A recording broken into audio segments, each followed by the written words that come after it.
കുഞ്ഞുങ്ങൾക്ക് വാക്സിൻ എടുക്കുമ്പോൾ അത് ഗവൺമെന്റിൽ നിന്ന് എടുക്കണോ അതോ പ്രൈവറ്റിൽ നിന്ന് എടുക്കണോ എന്ന് നമുക്ക് പലപ്പോഴും കൺഫ്യൂഷൻ ഉണ്ടാവാറുണ്ട്. വാക്സിനുകളിൽ നിർബന്ധമായിട്ട് എടുക്കേണ്ട നാഷണൽ ഇമ്മ്യൂണൈസേഷൻ ഷെഡ്യൂളുള്ള വാക്സിനുകൾ ഗവൺമെന്റിൽ നിന്നായാലും പ്രൈവറ്റിൽ നിന്നായാലും ഓൾമോസ്റ്റ് ഈക്വൽ ആണ്. അതിൽ ചെറിയ ബ്രാൻഡിലുള്ള വ്യതിയാനോ അങ്ങനെ ചെറിയ വ്യത്യാസങ്ങൾ മാത്രമേ ഉണ്ടാവാറുള്ളൂ. അതിന്റെ എഫക്റ്റിലോ അല്ലെങ്കിൽ അതിന്റെ കണ്ടന്റിലോ കാര്യമായിട്ടുള്ള വ്യത്യാസം ഉണ്ടാവാറില്ല. എന്നാൽ നമ്മൾ നിർബന്ധം അല്ലാത്ത ഓപ്ഷണൽ വാക്സിൻ ഉണ്ട്. അത് വരുന്നത് 3-4-5 അസുഖങ്ങൾക്കാണ്. ഒന്ന് ഇൻഫ്ലുവൻസ, ഹെപ്പറ്റൈറ്റിസ് എ, ടൈഫോയിഡ്, അതുപോലെ ചിക്കൻ പോക്സ്.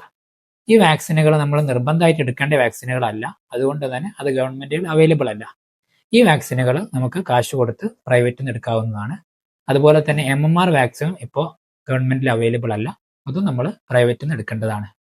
നമുക്ക് ഏറ്റവും ഉചിതമായ മാർഗം എന്താണെന്ന് ചോദിച്ചു കഴിഞ്ഞാൽ ഈ ഗവൺമെന്റിൽ നിന്ന് കിട്ടുന്ന വാക്സിന് ഗവൺമെന്റിൽ നിന്ന് തന്നെ എടുക്കാം. എന്നിട്ട് ആവശ്യമുള്ള ഓപ്ഷണൽ വാക്സിന് വേണമെങ്കിൽ നമുക്ക് പ്രൈവറ്റിൽ നിന്ന് എടുത്താൽ മതി.